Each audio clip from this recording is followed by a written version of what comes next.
Okey, Assalamualaikum warahmatullahi taala wabarakatuh. Selamat pagi dan salam ceria, salam bahagia kepada semua yang menonton channel saya.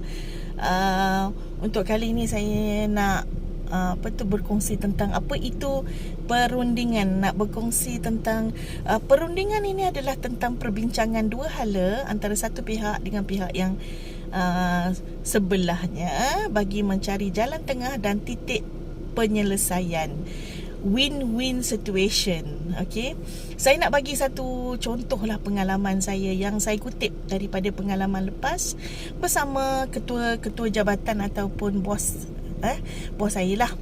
Okey, ada satu peristiwa di mana dengan seorang ketua jabatan, beliau panggil saya. Saya suka, saya memang anggap dia sebagai mentor saya. Beliau panggil saya dan sebagai seorang kaunselor sekolah, saya bertugas sebagai kaunselor sepenuhnya. Saya tidak mengajar, cuma kita ambil ruang waktu relief, ataupun kalau ada atas volunteer kita nak membantu rakan-rakan, ataupun sebab atas kita nak berkongsi tentang ilmu, bagaimana study skill kan. Banyak saya buat begitu. Saya menggantikan guru, ataupun masuk kelas relief, ataupun kita ada program bimbingan. Tetapi kali ni pengetua meminta untuk saya membantu beliau mengambil sebahagian kelas dia, dan cara beliau menyampaikan kepada saya tu dalam perbincangan perundingan antara saya dengan beliau tu, saya suka pendekatan dia tu. Dan satu ketika juga ada guru yang mengajar satu subjek sains.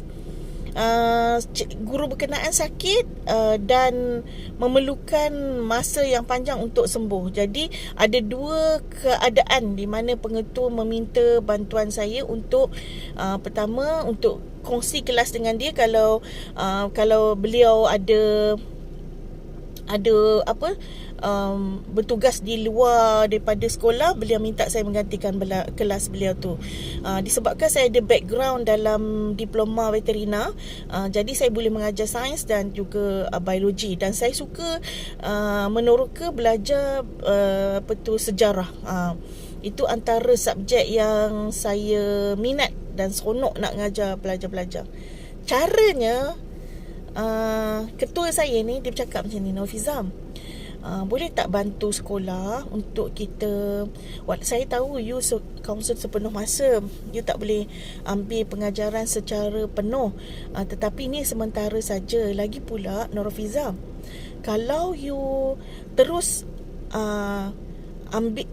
kalau you membantu kita, you tak hilang skill untuk mengajar. You tak hilang skill tu.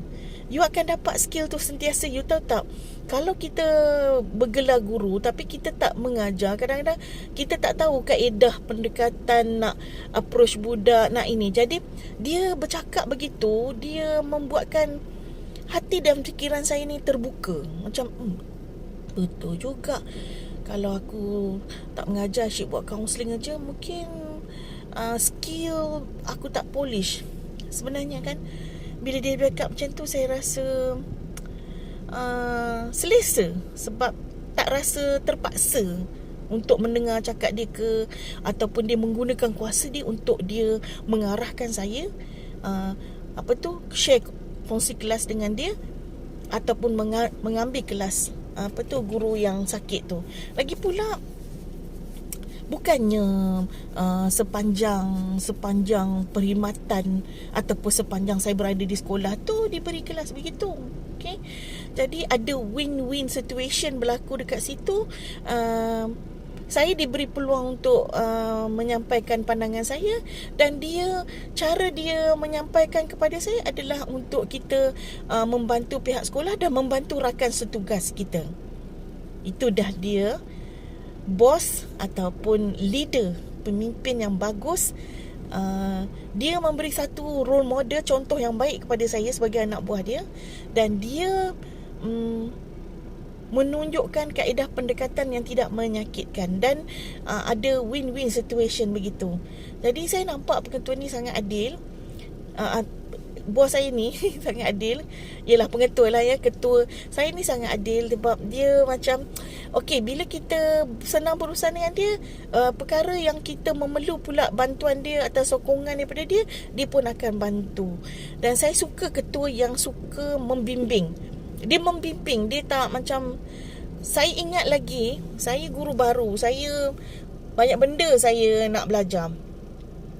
Lepas tu kita dekat universiti, kita buat mungkin kaedah penulisan kertas kerja ke, tak sama dengan format yang sebenarnya di sekolah. Jadi saya buat, kemudian dia kata, Nofiza, meh sini saya nak tunjuk. Dia duduk sebelah saya. Ni macam ni Nofiza, you kena buat macam ni. Baru nampak penulisannya macam ni, turan macam ni, isi kandungan macam ni, apa yang you buat. Dan kalau saya buat camp, saya selalu dulu kalau kita kat universiti, kita follow camp orang. Bila kat sekolah, kita anjurkan camp. Jadi banyak benda kita tak faham. Saya ingat lagi, saya kena ambil seorang penceramah bawa camp tu.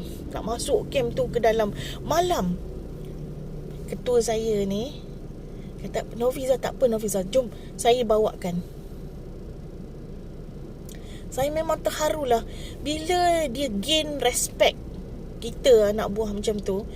Saya rasa macam saya malu nak tolak kalau dia ada sebarang permintaan. Saya ingat lagi, saya guru baru, saya tak ada kenderaan. Tak apa Nofiza, nanti saya hantarkan you. You tak apa, you nak balik lambat ya hari ni. Tak apa, nanti I hantar you balik rumah. Memang terharulah. Saya memang anggap dia one of my mentor lah. Okay.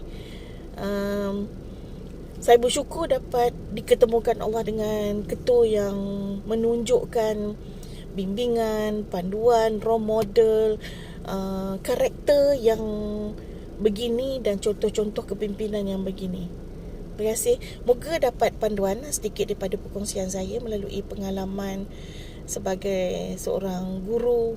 Ya, dulu kita jadi anak buah, sekarang ni kita dah jadi ketua, maka kita ambillah contoh-contoh yang baik supaya diterap ke dalam diri kita. Ingat itu, perundingan yang terbaik adalah dalam keadaan win-win situation dan tidak melibatkan emosi yang tinggi dan melupakan dalam keadaan yang profesional.